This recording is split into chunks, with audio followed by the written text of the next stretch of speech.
The very first class I ever took in college was an economics class. I learned so much, and I learned how little I knew about economics. Today, I look forward to continuing that education. I'm Matt Abrahams, and I teach strategic communication at Stanford Graduate School of Business. Welcome to Think Fast, Talk Smart, the podcast. Today, I'm excited to be joined by Paul Oyer. He is the Mary and Rankine Anda Entrepreneurial Professor and Professor of Economics. Additionally, Paul is Senior Associate Dean for Academic Affairs at the GSB. He studies the economics of organizations and human resource practices. Paul also has a unique research approach. He drove for Uber, studied online dating, and he explores the sports world in his newest book, An Economist Goes to the Game: How to Throw Away $580 million and Other Surprising Insights from the Economics of Sports. Hey, Paul, welcome to the podcast. I am super excited to have you here. I am super excited to be here. Thanks, Matt. Awesome. Let's get started. First, congratulations on your new book. In this book, like your previous book, Roadside MBA, you teach us important, often unexpected economic lessons. I'm curious, what motivates your research and approach? And do you have any favorite notions or ideas that stick out from your writing and research? Yeah, I just think the main thing that I try to get across is that economics is everywhere. It's an incredibly powerful lens to analyze almost anything in the real world. And I think a lot of listeners might think, oh, economics, that's very abstract and dry, remembering some class they took in economics, in college. But I see it very differently. Everywhere you look, economics is guiding what's going on. So you mentioned the book Roadside MBA, which I wrote with a couple of other economists. And in that book, it was a strategy book for small business people. There were no numbers and equations, none of that. It was just taking simple economic ideas and seeing how small business owners could put them into action. So for example, in that book, we talked to a bowling alley owner in Kansas. And this guy was very interesting, and he had the problem of too many people applying for every job. And so he would put a job listing in the paper, and so many people would come down. And he wanted to separate the sort of serious people from the not so serious people. And he said, I remember him telling us he definitely ruled out the people who showed up in their pajamas, which I was surprised was an issue. But the other lesson he told us was, he said, look, I learned at some point, put in the ad, bring a pencil so you can fill in the application. And it was that little test of whether you cared enough to notice that and bring it. That sounds so simple, but it really is a classic economic model from Mike Spence, the former dean of the GSB, that kind of can explain that behavior. I'm not saying that the bowling alley guy had read Mike Spence's paper. I'm afraid that probably was not true. But Mike Spence was able to capture through an economic model an idea that was very powerful in the real world. The same goes, I wrote a book where I talk about economics and how you can understand online dating. Again, the first chapter of that book is taking this Nobel Prize-winning idea. I didn't win the Nobel Prize. Right. A couple of people, including a labor economist named Dale Mortensen, did, for what's known as search theory. And if you take their ideas, that model explains what we think of as settling in the dating market. So people are very afraid of settling in the dating market. And it's really, believe it or not, that's an economic concept. And then the final example I give you is out of the new book. My favorite, there's so many great sports things about economics, but one of my favorites in the new book is Korean women golfers completely dominate the sport. That goes down to some basic underlying things such as the savings rate in Korea, the way schools are set up, and then the gender pay gap in the Korean labor market. So again, all the context that runs through all of those is economics is a powerful lens by which to understand the world we live in. So by understanding economics, we can have a better understanding of the world. And the take-home message here, don't wear pajamas to interviews and make sure that you have a pencil when you show up. Very good.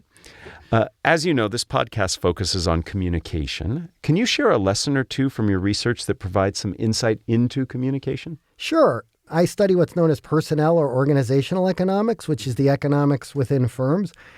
And it's not just in that setting, but in many settings, economists focus on the importance of credibility. So it's not the way you or I would think about, like, how do you speak? How does Obama or somebody who's really good come across as credible? It's how do my actions separate things that I say that may or may not be true from things that are actual and true. And I think understanding the economic concept of repeated games and how to make yourself credible is really important for communication.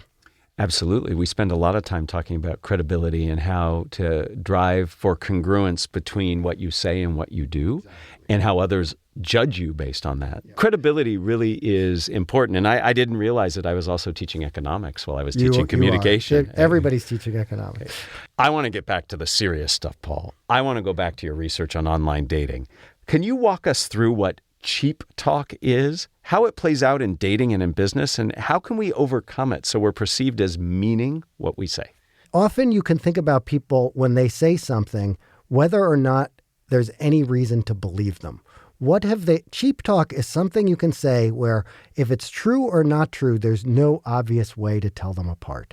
So for example, when I wrote this book about online dating, the classic examples in there would be online dating profiles. Men tend to overstate their income and their height, for example. So in a world of cheap talk, you can lie and get away with it, but you can't lie too big. Because when you actually go to meet the person, at some point, if you say you're 6'2", if you're 6'1" or 5'11", maybe, which then you have an incentive to say you're 6 feet. But if you were really 5'4", that's not going to be a very good strategy. So again, it comes back to where can you build credibility? An example of this in the sports book is steroids. Anytime you hear somebody say, I am not using performance-enhancing drugs, you really have no reason to believe them because the person who is and is not using them have the incentive to say exactly the same thing. So a good mechanism for getting rid of cheap talk is one where you can somehow find a way to separate the cheaters from the non-cheaters or the liars from the non-liars, however you want to look at it.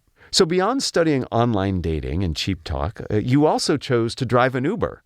What was that experience like, and what did you learn from it, except how to get places better? You know, you don't learn how to get places better because these days Waze can take you anywhere you want to go. So that's not that useful from that perspective. So I'm a labor economist, and in addition to writing these books, I write research papers. I've studied lawyers. I've studied the market for investment bankers and a bunch of other trades. And boy, I wish I could try those jobs for 2 weeks because you learn so much that helps structure your research questions. Well, we started studying Uber, and this was joint research with my Stanford colleague, Rebecca Diamond, and a few other people. We started studying Uber, and you can do that. The barriers to entry to being an Uber driver are so low that I just went and registered my car and tried it.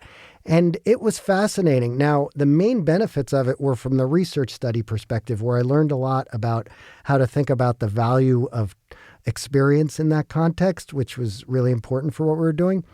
But it also just was fun. I don't want to be an Uber driver for my whole life. I'm very lucky that I'm able to work at Stanford, but I really wish I could do it both for the research side, but also it was just interesting.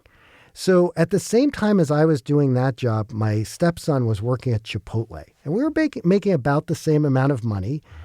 And it was interesting because there's a large set of people for whom working at a job like working at Chipotle is a much better fit because they like the camaraderie and they like being told be here this hour and leave at this hour. There's a larger set who need the flexibility, who like the alone time. And so it's nice that there are these various options out there. And then there's just other really interesting stuff that, at least in the short term, makes driving for Uber interesting. For example, I was very lucky. I didn't do it for that long. I never had a passenger who was nasty. They were always pleasant, interesting people. Some of them were very quiet, but some of them were interesting. And then also you drive all around the Bay Area and you see these neighborhoods that you only pass on the highway. And it's like, wow, what is that neighborhood like that I've only seen on a 280 exit ramp? Right. So I have a very personal question for you. What was your Uber rating when you were done? That's great. It's 4.97, and I brag about it a lot, I could tell you. And by the way, there was one other economist who also drove for Uber. His name is Josh Angrist. And he won the Nobel Prize, but I had a higher Uber rating. Well, so of course, I call it a draw. That's a draw for sure. As a communication person, I want to drive down this road a little farther. Were there certain things you did that you think increased your ratings? As an economist, I would think you would have some insight into things you could do to improve your ratings. Well, so for one thing, and this comes back to some of the stuff I do research on. For one thing, I never tried to game the ratings. And I think that in this case, you don't want to do that. So I never told people, give me a high rating or bribe them with mints or anything like that. I just tried to be courteous and on time and do a good job. And now I did have a nice car. So I see. Maybe that helped. So it sounds to me like what helped you get such a high rating, a above a Nobel laureate's rating, was the fact that you were being congruent and credible. Some of the stuff we talked about earlier. So. Now, you mentioned you're a labor economist, and so you've been studying how work has been changing. I'm curious, what have you concluded, and what advice would you have for those listening in who are looking for work or looking to change their work? So first of all, I would say now is a really good time to be looking for work. So a lot of what makes you successful in the job market is the macroeconomic conditions at the time you're looking. I've actually done research on this, showing the people who graduate during good economic times, they get benefits that last a long time. And by the same token, now is a good time to be switching jobs and finding just the right job given the state of the job market. But actually, in terms of the overall trends in the labor market, there's some evidence emerging, and it's a relatively new research area, to suggest that communication skills are becoming more valuable in the labor market. We'll see how important it is and how well that gets backed up. But because jobs are more white collar in nature and often at a distance and whatnot, social and communication skills are becoming more important. I know writing a book takes a long time from when you complete it to when it comes out. So I'm curious, since you finished your previous book, what are you currently working on? What's the next crazy job you're going to look into? Yeah, I wish I had a better answer to that. Mostly the crazy job I've been looking into lately is being Senior Associate Dean of the Stanford Business School. And trying to help, among many people here at the GSB, keeping the trains on the track during COVID, which, obviously was a challenge to all educational institutions everywhere. So that was the short-term thing. But then in the longer term, I think we can now start turning our attention to what did we learn from COVID, and as some of those technical changes we talked about in the job market are taking hold in education, what do we need to do to keep the business school up to date? How should programs change? How should the way we teach change? And that's just an exciting thing to be able to be part of here at the GSB. Yeah. And I have to say, as somebody who is the recipient of your work and others, I was very impressed with how timely and transparent you were. Things were changing dramatically, and it's not to say that mistakes weren't made and things had to be adjusted, but the transparency and timeliness was very helpful, and I think that's important for all communications. Thanks. Before we end, I'd like to ask you the same 3 questions I ask everyone who joins me. Does that sound all right? I would love it. If you were to capture the best communication advice you have ever received as a 5 to 7 word presentation slide title, what would that be? My answer is so unbelievably trite and cliche, but it's true. And let's just keep it simple. As academics and especially as economists, we have such a natural urge to complicate things. And it's just so unhelpful. I mean, I would much rather get a simple message across quickly and say it over and over again than try to get through every nuance. Well said. Taking your advice. Excellent. Very good. My second question is, who is a communicator that you admire and why? Can I cheat and give 2 answers? Yes, sir. You may. So there's the novelist Richard Russo. My favorite book of his is Empire Falls, but he has many other great books. And then a nonfiction writer who I read a lot of his books, who's now deceased, William Manchester, who wrote a biography of Churchill and many other books I've read. What's great is they communicate through stories, and they have a point.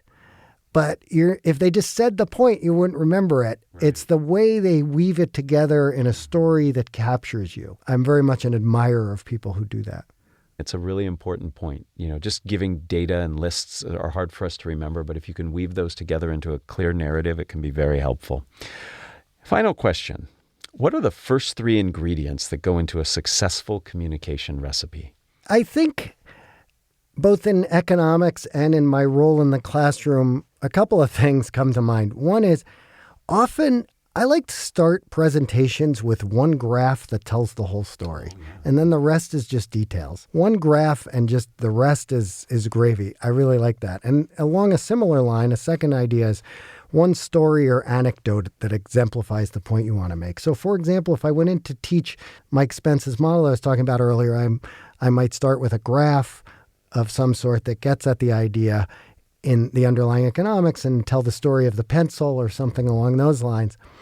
And then I think just in a setting like an economics seminar in the classroom, in both those settings, I think a third ingredient would be transparently and sincerely addressing the questions and concerns that arise. The goal of learning is it all comes from back and forth and, frankly, from disagreements and arguments. So one thing I'd love to see us do more at the GSB over time is we're such a friendly place. We are afraid to disagree with one another. And I don't mean like disagree and fight and be uncivil. I mean civil disagreement that leads to learning. So, well, I disagree. No, I actually agree with everything that you've said there, and you're quite consistent. I mean, really, what you're talking about in those first 2 ingredients is that notion of credibility and being congruent, and then the second element there really is in line with what you talked about earlier around really engaging with the ideas.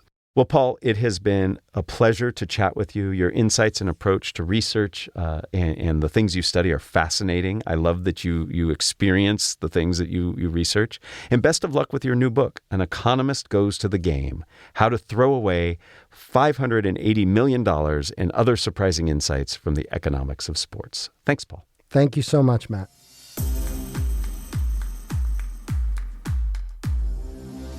You've been listening to Think Fast, Talk Smart, the podcast, a production of Stanford Graduate School of Business.